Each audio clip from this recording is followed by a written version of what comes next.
So a few months ago, I got this book recommended to me by one of our members called Hope and Other Superpowers, a life-affirming, love-defining, butt-kicking, world-saving manifesto by John Pavlovitz.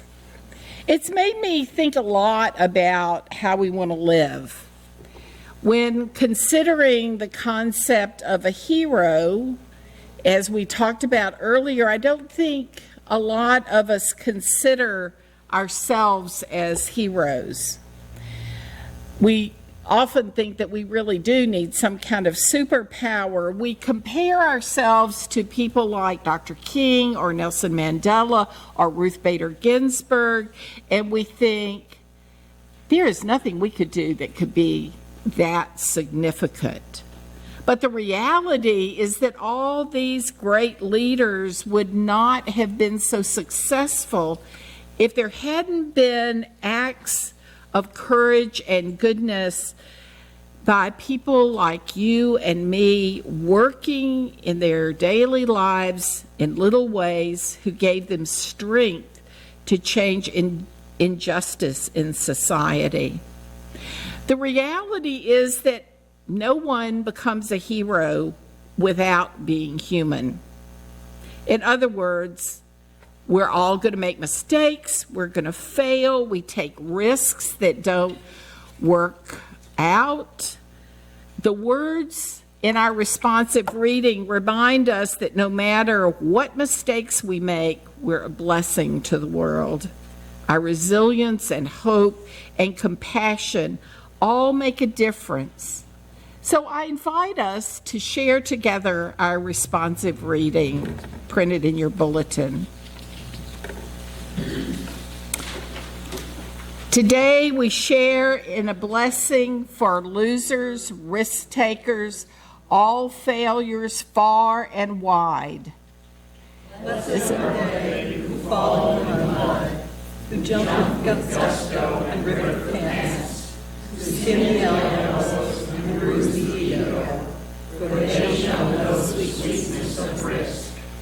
Blessed are they who make giant mistakes, whose intentions are good, but the impact has injured, who know the hot sense of regret and ask for mercy, for their hearts will know the gift of forgiveness.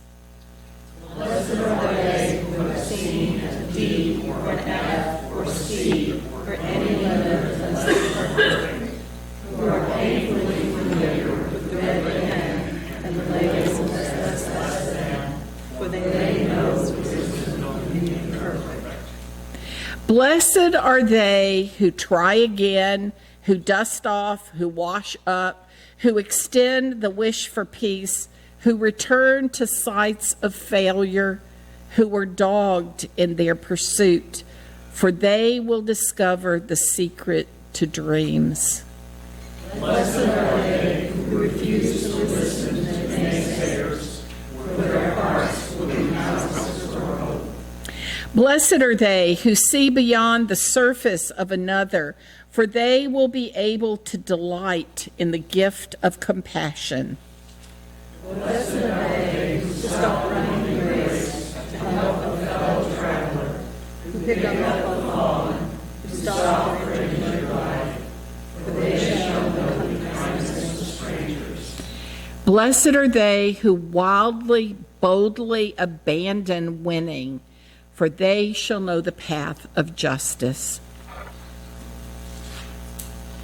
Some of the heroes in our society end up in the news, sort of like this lady that Maya told us about, or when people make statements or do things that help. They're heroes that we know about in our society. A few weeks ago, when we started the Guest at Your Table program, we talked about, or Karen did, about some of the people who need support. Sometimes the heroes end up in the news. Today we honor 3 people who have had the courage and integrity to make their own kind of public statements to highlight injustices and crises in our society or the world.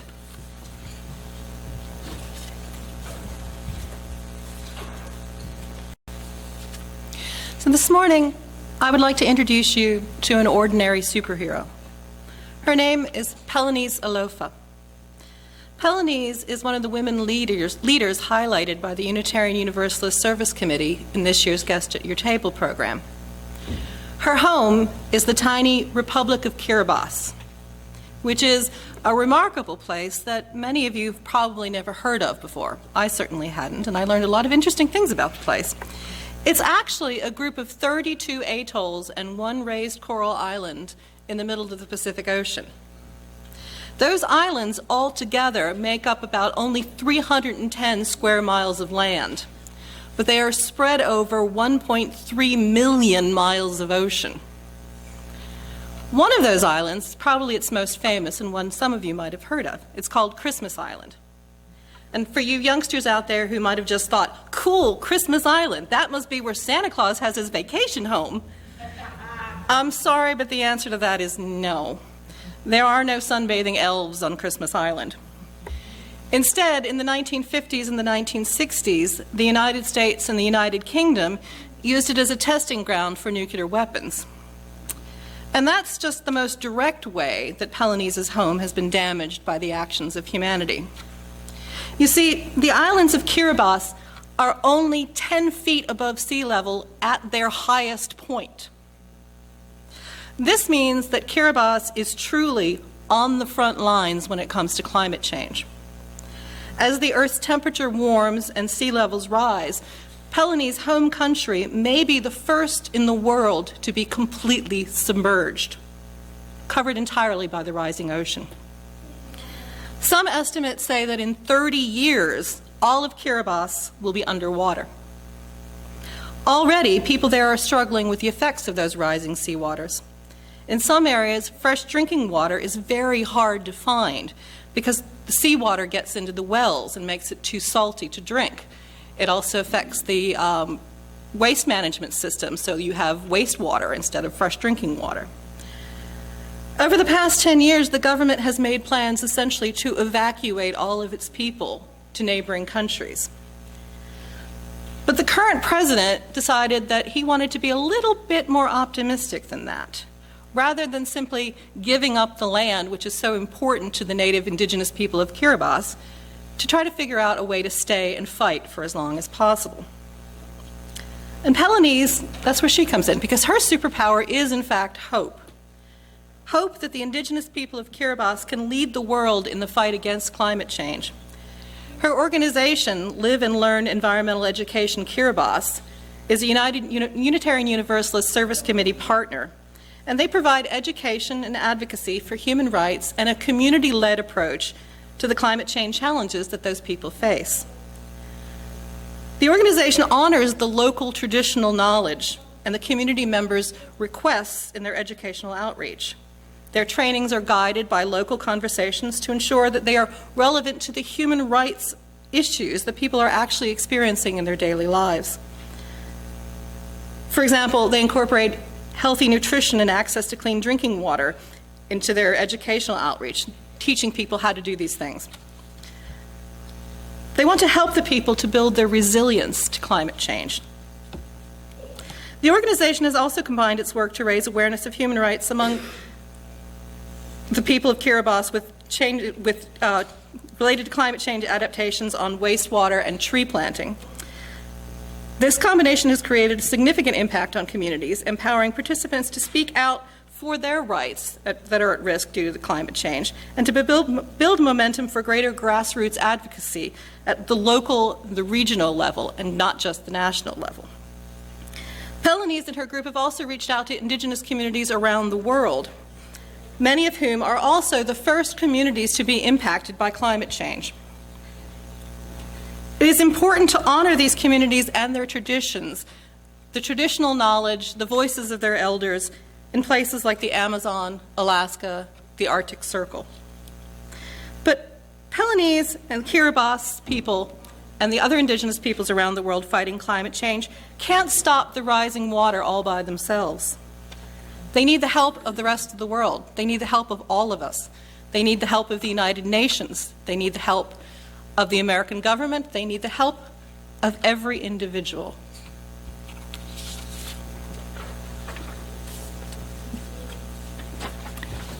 Let us hold a moment of silence to honor the importance of resilience and commitment for the survival of a people.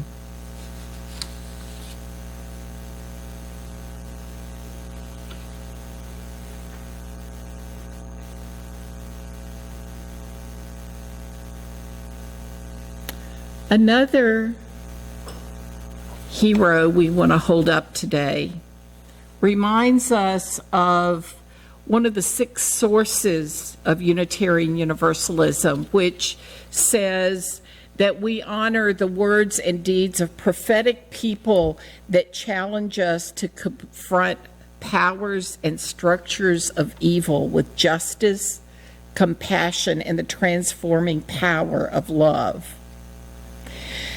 So this morning we hold up a person who in many ways is prophetic in our nation, who has a lot of integrity. Now, in Clemson, of course, football is something that we pay attention to. And we know that there's one football player who became controversial not for his playing, but because instead of standing during the national anthem, he took a knee. Of course, that person is Colin Kaepernick.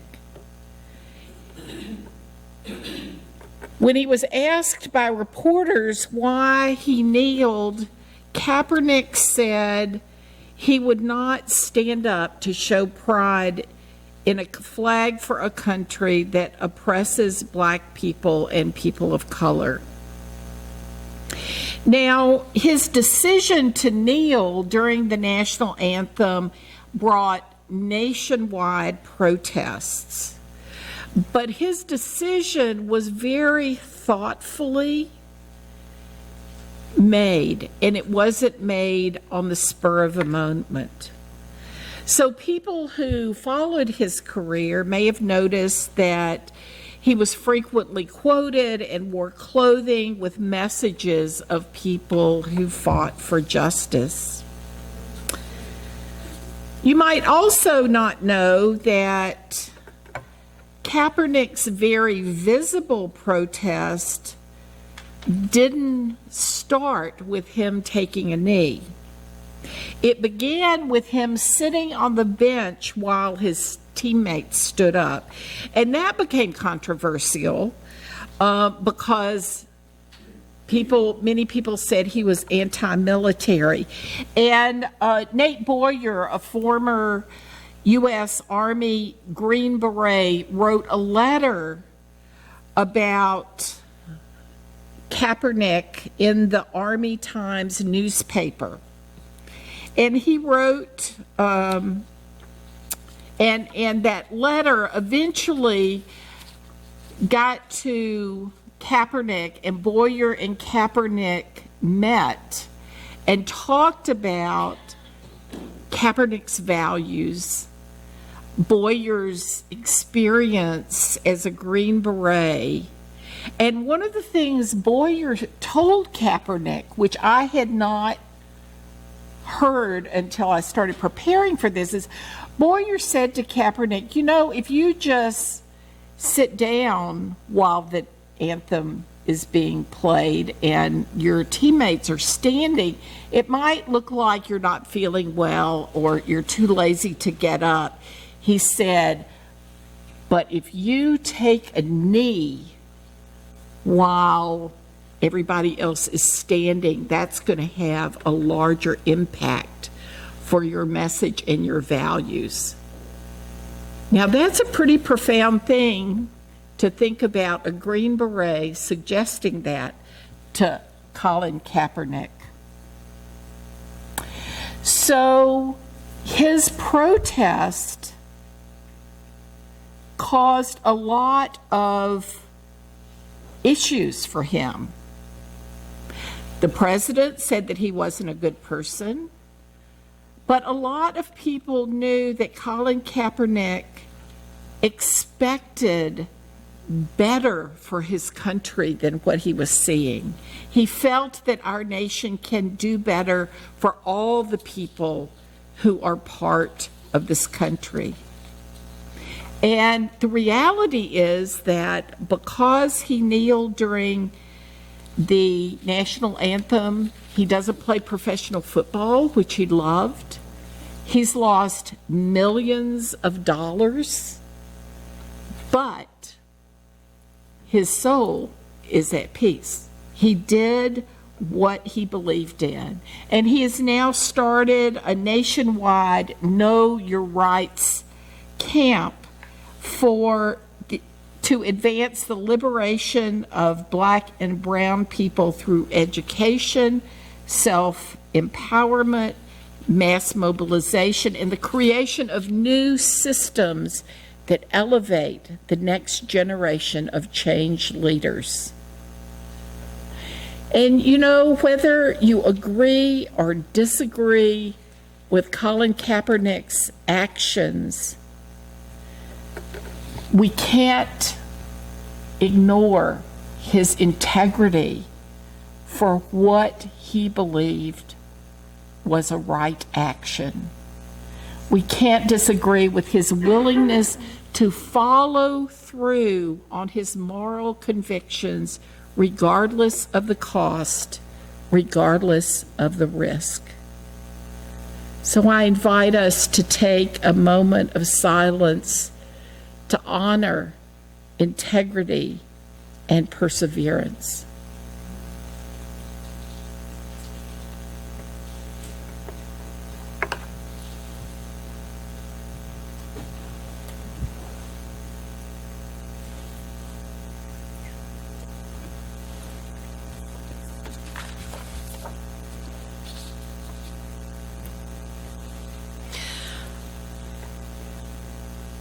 At this point, I'd like to introduce you to another ordinary superhero. It's one that likely you have all heard of, since she's been in the news as well a lot this past year. Her name is Greta Thunberg.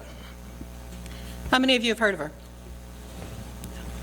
She's the teenager from Sweden who crossed the Atlantic Ocean on a carbon-neutral boat rather than flying just a few months ago. She came to New York to address the United Nations on the subject of climate change. Greta learned about climate change when she was 8 years old, but she couldn't understand why people didn't seem to be doing anything about it. So she decided she would do something about it herself. First, she convinced her parents to become vegan because, as she pointed out to them, eating less meat is much better for the environment. Then, in 2016, she convinced her mother to stop flying, even though her mother frequently traveled overseas for her work as an opera singer. In August 2018, the then 15-year-old Greta decided to take matters a little bit further. She decided to start protesting in front of the Swedish Parliament with a simple sign that said, "School strike for climate." She vowed she would continue her strike until the Swedish government met the carbon emissions targets set out in the Paris Climate Accords. At first, Greta was all alone in her strike. Day after day, in all kinds of weather, there was Greta outside the Swedish Parliament building all by herself.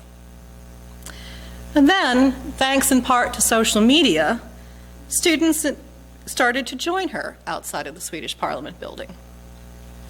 And then, students around the world started protesting about climate change in front of their local governments.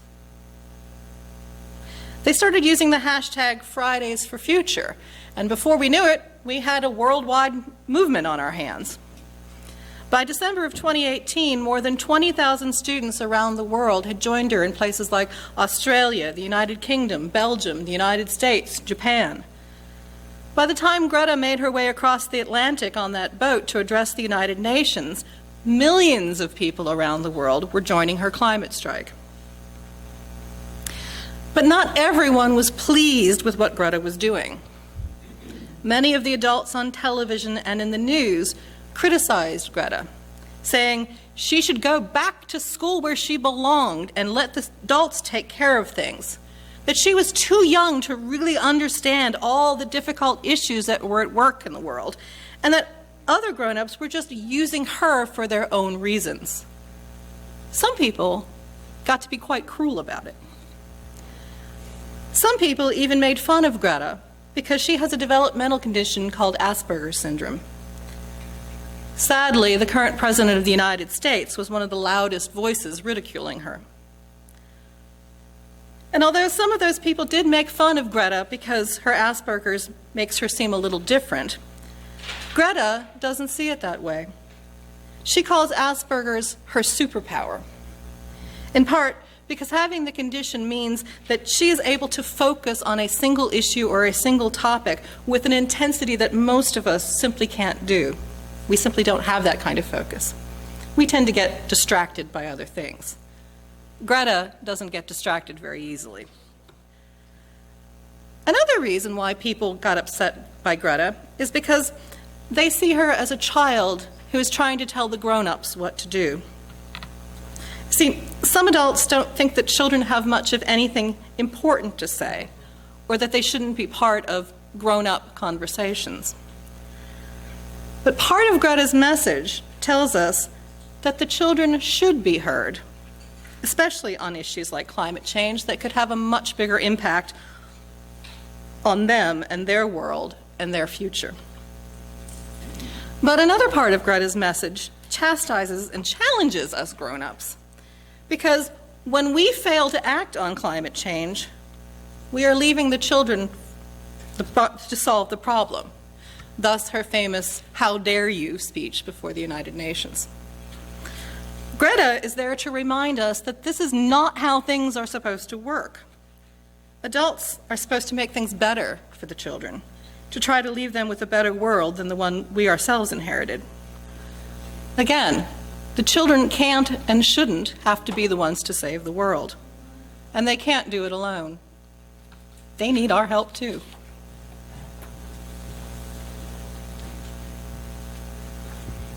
Let us take a moment of silence to honor the commitment and care for our Mother Earth.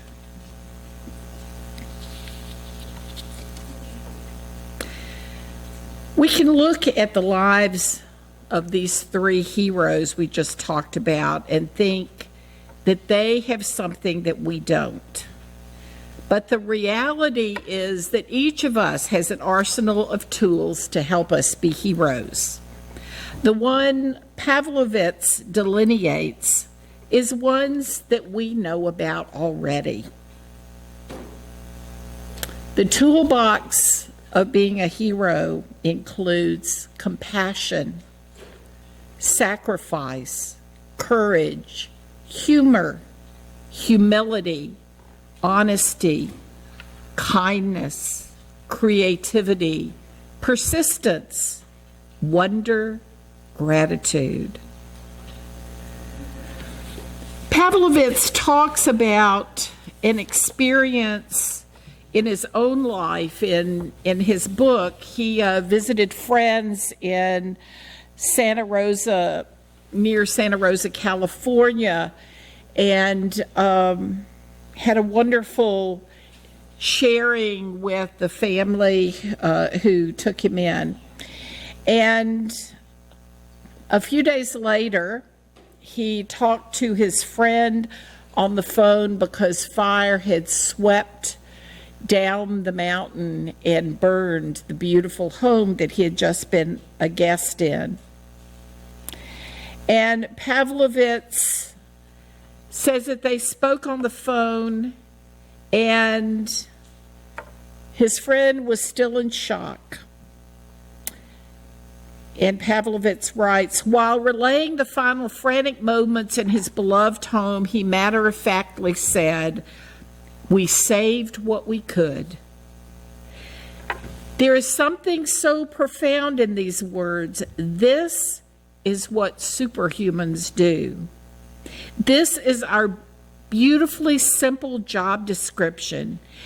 As we live, we rub shoulders with desperate people in urgent moments, and we do what we can to be of help. We extend kindness, we offer compassion, and we practice generosity. We show up in the sudden and devastating storms of trauma, and we save what we can. This is what your heroes have done for you, isn't it?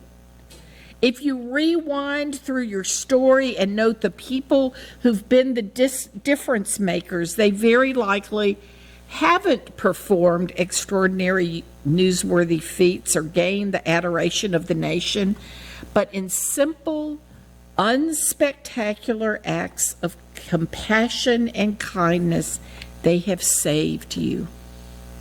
And that's the naked, unadorned beauty of it all, true believer. You are prepared, experienced, and equipped to rise to the occasion, to do some saving of your own. You don't need further information or education. You don't have to wait for permission. And you also don't have any excuses either. Does it still feel daunting? It does to me. So rather than always having your face on the horizon, keep your vision closer to home. Chances are there are more opportunities than you can count, and small acts of compassion, kindness, and sacrifice, the ones that you do in your daily life, will be perpetuated in ways you could never imagine, multiplied and amplified. No, friend, you don't actually have to save the world in one fell swoop. You simply start by saving the small portion of it you happen to be standing on at one given moment. Now, I've thought a lot about this quote the last few days, and many of you have read my statement about my experience of getting thrown out of a restaurant in Clemson this week. Now, you know, when we were doing our Clemson area pledge to end racism workshop, we talked about what are the little things that we can do to speak up, to speak out, to use white privilege to raise the issue of institutionalized racism. So Jenny Loy and I went to Ruby Tuesdays, and we were two in our party, and there were two parties of African American guests who were waiting to be seated, and then suddenly they called our name, and I was not woke enough to, sometimes you have to focus on what's happening. And as we were walking, Jenny said, now wait a minute, there are those two parties of African Americans who were here before us, and why aren't they seated? So I called the hostess over and asked her what her policies were about seating people and why they seated us while it was very nice to be seated. And she didn't make any big deal of it. It was, you know, she also just sort of said, oh, it didn't matter or whatever. So I said, I'd like to speak to the manager. So he finally came over and explained to me about wait lists, as if I didn't know what they were. And I said, but that's not what she did. She set us first. And in the state of our nation right now, we need to be very careful about following procedures so that everyone feels like they have worth and dignity. And he said, well, you upset her because you called her a racist. And I said, I never said that word. And he said, well, I've decided you just need to leave the restaurant. So Before we left, I walked over to these two lovely ladies who were African American, and I said, I just want to apologize that I wasn't with it enough before we got seated, that I didn't raise this as an issue. I said, but I've raised it now, and now we're getting thrown out. And they were horrified. They said, we're so sorry. I said, no. What needed to be said was said. And actually, Jenny and I had a better meal where we went, the second restaurant. And I'm not sharing this with you because I feel like I'm a hero. It's like it raises my awareness that if we keep our eyes open, there are lots of ways that we can speak up and be a support of people who need support. Because the ripples, as Pavlovich said, the ripples of a revolution to build the beloved community start where we live, with our friendships, in the places we go, in our family and community, where we work. The reality is that we've been given this priceless gift of life. And every day we wake up and we have a choice. Are we going to be awake and aware enough that we can make a difference and use our ideas and our energy to be heroic? Because in the end of our time here, the world will either be more or less kind, compassionate, generous, funny, creative, and loving because of our presence in it. And we get to choose every day, what are we going to do with this one wild and wonderful life that we have?